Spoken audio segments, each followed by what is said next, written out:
Welcome to the Expert's Journey podcast, where we're all about creating your path to impact. Join your hosts, Dixie Mary Carlton from Indie Experts Publishing and Mr. Web Marketing Brad Houck, as we look at how you can grow your business and influence by leveraging your knowledge for profit. Welcome back to the Expert's Journey. In this episode, we're digging into the nuts and bolts of structuring a book that supports your speaking topics. If you're looking to boost your credibility on stage and create a powerful resource for your audience, you're in the right place.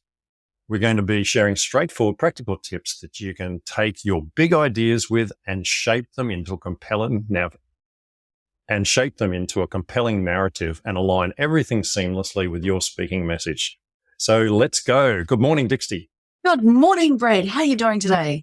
I'm doing good. Excellent. So this is a topic right up your alley, because that's your is. specialty is doing books, as I well know, having released Run Towards the Flames after working with you. Cool. And that's going well, I know. And it's a brilliant book. So how do we structure a book to actually get it so that it works hard for you? My favorite thing to say, and I start to feel that I'm a little cliche even to my own head when I say this now, is you have to start with the draft and you have to then also start with the end in mind. So I can't just write the whole book like straight off the top of my head. I mean, yeah, no. Is that how you do it? Yeah, no. No, because what will happen is you'll get to the midway point and you'll get confused and stuck and you'll wonder whether or not it's worth it. You'll think, oh, I've done too much repetition. So it's just so much easier when you start with a plan, understand how to structure your draft, and then you have the end in mind right from the very beginning. So in that respect, what I have developed is a thing called the Trivariant Framework, which is a three-way, multiple levels of 3 steps. So you start with the 3 points that you most want to make. Because, for example, and I spoke to someone about this just the other day, you might have 50 bullet points about what you want to write about. But if you want to bring that down into 3 main points, that makes it easier. Well, So if we take my book for an example of that, we chose Change is Inevitable, Dealing with Change, and Change Proofing. That's the third one. Inevitability, dealing with it, and then change proofing. 3 great ways of dealing with change, rather than going into 5 or 6 different areas of it, because change is a big subject on its own. So once you've taken the time to work out what are the 3 main points, then you say, if I wrote 3 chapters on each of those points, how would that be? What am I going to write about those 3 chapters? What are those 3 chapters going to be about each point? And what you want to be thinking about is, let's say, for example, your book dealing with the inevitability of change first. Well, there may be 3 ways that you want to tackle that. Change happens. Change is consistent. It's the one thing you can't avoid throughout your entire life. And change is going to be good, big or bad or otherwise. So inevitability is something that you can tackle and break that down further into 3 things. And you bring case studies into that. Then you deal with your second point. And again, you do 3, maybe 4, but 3 main chapters around that second point. And then you do the same with the third part. So you're effectively bringing your book into a 3-part process, which each has 3 chapters, roughly, give or take. You can have 5 if you really want to have 5. But you effectively have 3 main chapters per part, and then you have an introduction and a summary. That's going to give you around about 12 to 15 chapters. Each chapter is going to be around about 1,000 to 2,500 words. And each of those chapters might be broken down into, let's say, 3 parts, 2 or 3 subheadings within each chapter.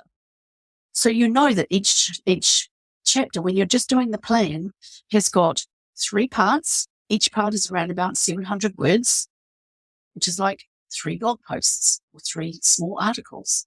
So that's like 2 articles of 1,200 words each. Each chapter is then, you've got the subheadings, you've got the format for what's going into each chapter. You work out where all of those 50 bullet points actually then go, how they fit, what additional bullet points and stories and examples you need to add in. And then you have a really solid plan. But you also have something that is reader friendly. And the big objective with your book is to get it so that people read it all the way through. Absolutely. If people get stuck at the, third chapter point, they get bored, or it's not enough stories, or it's too much jargon, or they've got another book that's more interesting to read, that's where you lose them. So again, you start with the draft, you make sure you've got a really good, solid, reader-friendly flow to your content, and then you make sure that you breadcrumb the book all the way through, so that at various points in the book, you might refer to the fact that you have additional resources or additional information to share, of which go to the back section of the book, or the X page, the call to action page, where people can then find that link. Yeah, look, the Trivariate framework makes a lot of sense. And it ties in directly with the way that I teach people to write articles for their website, funnily enough. I always talk about, what's the main theme of, or the title of the article. Then we have 3 subpoints, and then we write 3 little tiny bullet points out of those. And if you write 100 or to 500 words about each one, you end up with 1,000 to 3,000 word article. Yeah. So that sort of thinking works really, really well. And I mean, I know, having worked with your framework, that it made things a lot easier once I had a solid framework. And even taking the same sort of theory and applying it to the book that I've been writing on writing micro courses, so $1 million micro courses, it just works so much easier when you've got the framework, because you can see how far you've gone. And if you want to jump ahead and write a chapter that's further down the book, you can do that, because you know it's going to fit in there already, where my brain sometimes jumps around a bit. So stories will come to me in different places. So then I'm able to throw that story back over here and then go back to here and continue writing, and keep building on it. But once that's really important, so that you can move around a bit when you're writing. Because I write fiction as well as non-fiction myself. And when I'm writing fiction, I'll start at the beginning and I'll finish at the end. But anyone I talk to about writing non-fiction is, you may jump from piece to piece. And if you've got a solid framework and you know what the plan is, if you want to write chapter 5 because that's going to be the most interesting for you, or that's the one where you're going to get to tell its story, that's great. Go ahead and do that. By the time you have bounced around, and this process is great for creative people, because you can do it in outside of chronological order of the chapters. By the time you've bounced around and got the first 4 or 5 chapters, it feels like you've broken the back off the hard part of it. It doesn't feel like, oh my God, I have to go through and write a chapter, and then I've got to perfect that, and I've got to make it okay. It's got to be this long. What you do is you start with this amazing framework, the chapters that you want to work on, and then you write as much as you can for each chapter. But you don't worry about the perfection. You don't worry about getting it all perfect yet, or all finished yet. And you don't go back and edit it before you've gone on to the next few chapters, because you really want to make sure that you've done a good brain dump based on the plan, but you're getting the content out of your head into a usable framework that you can then go back and say, right, now I've got maybe 20,000 words for this. I need to add another 10,000. I can read the whole thing through and get a really strong feel for how each chapter relates to each other, read it as a whole, and then I'll go back and write the extra bits. Absolutely. Or give it to somebody else to have a look at and say, does this work? Is it fit for purpose? Shall I continue it? Yeah. Well, one thing I found was, having all of the framework done, I obviously wanted to put stories into my book. And stories are a really important part of any book, as we well know, especially if you're a speaker. But what it gave me was, I could actually go through and write a story, as it came to mind, based on the little subtopics, each chapter, so to speak. Mm-hmm. Even if I didn't get to that chapter yet, I could put them in. And then I could look at, okay, well, I've got too many stories that are, say, business related, or too many that are fire related. Mm-hmm. And I need to kind of swap them around so they're kind of, 1, 1, 1, 1 or whatever. Mm-hmm. But sometimes you had to massage the stories to fit the chapter slightly. Other times it was like, well, that's a good story and it'll go there perfectly. But then if it's already in place, sometimes too, you can run the chapter off the story rather than write the chapter and slip the story in. Yes. So, having the ability to drop bits in and then come back to them later and integrate them into the whole message of that chapter is really good. But not having the framework up front, you can't do that. No. You have to have that framework. Otherwise, you just got a mass of stuff and it's everywhere, as you well know. And a collection of documents that may or may not relate to each other. So one of the things that I tell my clients when I'm working with them on a strategy session is, right, now go and put this framework, the book plan that we've done, which has got all of these, sections identified and the chapters identified. Stick it into a big sheet of coloured paper, get it laminated, put it beside your desk or on the wall in your office. And then because it's laminated, you can then go and add extra Post-it notes where it's relevant. You can write, using whiteboard markers and say, right, I need to remember to do this here. You can put a big tick through it and say, hey, I've done these chapters, these chapters, these chapters. I can then take these Post-it notes off, or I can tick these parts off. I can see exactly what I still got to do. And that's a really powerful visual stimulator to get you completely focused for the period of time that it takes to do it, so that you don't wander off after 3 months or 2 months, hard slog writing. And they go, I'll come back to it, but it's not right there in front of you, hammering away at your consciousness every time you sit down at your computer. Yeah, having it stuck up on a whiteboard, or I actually have mine stuck beside me here on the wall. But having it on a whiteboard where you can add things in, some people like to be fully planned out before they start anything. They need every single bullet point, every story, that whole sort of thing. I'm not like that. I'm more ascendant sort of person. And I just go for it. And then halfway through I go, oh no, I wanted to put that in there. So I'll go back and add it. But, being able to put it on a whiteboard and use your sticky notes and just kind of add it in, it probably gives you the positioning that you can start thinking about your book 12 months in advance, and then just crisscross your whiteboard with a few, squares and stick that story in. Then you can move them around a bit as you look at them over time.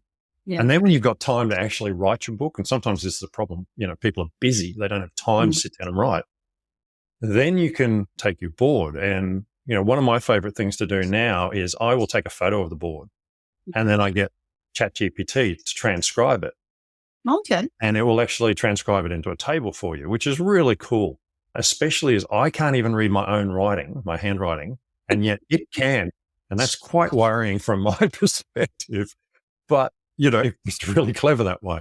So, you can get your framework and then you can, lay it out and print it out if you want to, or just leave it as a list. So are you saying that you can take a photo of your whiteboard and load just the photo into ChatGPT and have it analyze the photo and give you that bullet point? I've been using it at conferences to take photos of people's slides, even from the back of the room, and it will type them out for me into a bullet list that I can then use, when I want to use the checklist for things.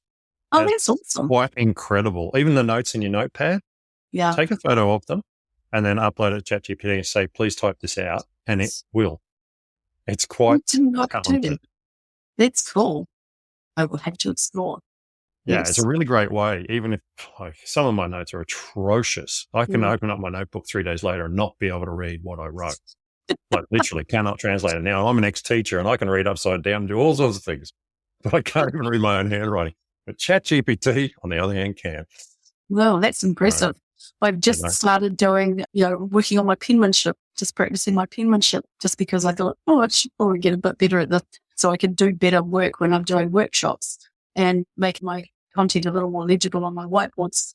But so the other thing that is really important is to think about what is the end result you want from your book. So what do you want people to take action on? How do you want to nurture them through the journey of reading your book, making sure they get to the end, that they go to the page that has got a call to action, and then you send them from there to a page on your website that has a very clear set of either instructions, opportunities for them to engage with you, book you as a speaker or as a coach or a trainer, and also to ensure that they can download something and become part of your database, become part of your tribe. You can remarket to them.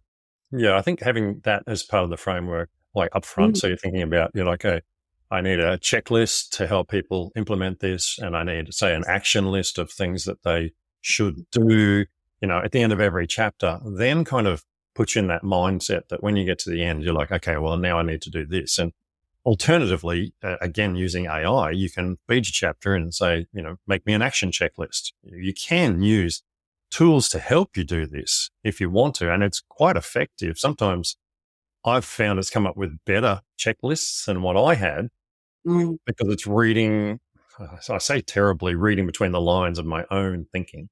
But, Yes. that's what it's doing. And it's coming up with these great checklists to help you produce your book. I think we need to do a really good podcast episode on how we both use AI in the future, not too far away. The endless uses. The other thing that's really important is, as you were saying before about, having your plan out on your whiteboard or on the side of your desk or on the wall, is that when you can then just grab a Post-it note and stick it on there or write it on a laminated version with your whiteboard marker, it doesn't restrict the flow of the creativity. It doesn't stand on your creativity so that you forget to do these parts because you've made it so easy for yourself. You've nurtured your own ability to say, I just have to do some quick thinking on this, or I've just got to do a quick note about this. And then when you sit down to do the writing, it's not like you've had to sit down and figure out your way or through what you've already done to then include that. So you've got it visually in front of you, easily accessible, not restricting your creative flow, not worrying about perfection. And honestly, while you say, yes, it can take a year to write the book if you're doing a lot of research in the process, yes. But once you start using the Trivariant framework and you start the writing, once you've got the plan, you can knock out a chapter a week. You might say, let's say, for example, you've got the 3 parts to each chapter. You might write one of those per day for 3 days of the week. Or you might write the whole chapter on a weekend in the first draft format. And then by that way, you've got the whole thing written within about 3 months, 4 months. Absolutely. And I mean, working with bite-sized pieces like that makes a big difference because it's hard to focus for long chunks. You listen to professional writers and they'll say, I get up each morning and I go and sit at my desk and I write. It's a habit. It's something that I do and I treat it like a job. And that's great if you're a professional writer and you can sit at your desk. Yeah. If you're a speaker or you're, running a company or something, you don't have time necessarily to do it that way. You have a spot here and a spot here where you can sit down and concentrate for half an hour while you're waiting to fly somewhere or something like that, and you can write. Having all those bite-sized chunks already done for yourself means you can just pick one and put the words on the page, or do what I do, and that's speak the words and then edit it up, alternatively. Yeah. It just makes it so much easier. I had a client say to me a few years ago, he had been struggling to write his book for about a year. He had got to, I think, 18,000 words, and he knew it had potential and it was going to be okay. And so we unpacked a lot of it. We probably tossed down about 8,000 words. We added another 15,000 odd words. And by the end of it, I think he had close to 26,000 words. So that's a decent sized book, right? And we sort of converted it into just doing the plan. So we took what he'd already written and we put it into the same framework. And he came back to me and he said, when I first started trying to write this, it was like pooping a pumpkin. But this way, it was more like laying an egg. So that was the difference. He said, oh my God, it just made it so much easier because I could see how it all was supposed to be shaping up. Absolutely. And most speakers, I bet, have written multiple parts of books. As I've said before, I'm guilty of this myself. Yeah. But probably the reason they were never finished, they were just a blurt of information coming out of my head rather than being structured, like you said.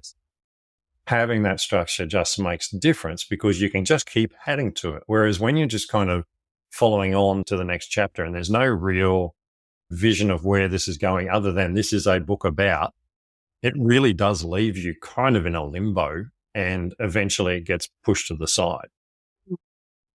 Well, I wrote a book to explain all of this a couple of years ago, and I'm just about to re-release it with a little bit of an AI update chapter in it, and that's re-releasing at the end of January 2025. And that simple way of saying, right, if I'm going to do this, how do I start thinking about what I want to put into my book? This is the framework. This is how easy it is. Map it out. And you'll find the entire process and the entire journey so much more pleasurable. Is the original one still available for people? It is still available. It is available right now, but it is going to be uploaded in the next few days. And what was the title of this magic book that you're talking about and keeping us on the hook for? Start with the Draft. Start with the Draft by Dixie Carlton. Is that right? That's me. Yep. So we should be able to find that on Amazon, I suspect. On Amazon and always on Amazon. On our website as well, and indeedexpertspublishing.com. Exactly. And, so, look, I mean, that is a good book. I remember you writing that one, and The Island and all the stories. Yeah, Authority Island. Yeah. Yes. Well, as I said in the past, I really like to empower and educate authors so that the whole landscape of this authority journey is just so much easier to navigate. And when you know the landscape and you know exactly what tools you need to cross or traverse that landscape, then, then life is easier. And so I decided that writing books about how to do that was a lot easier than just sitting down and having a conversation in many instances, because I can't talk to everybody.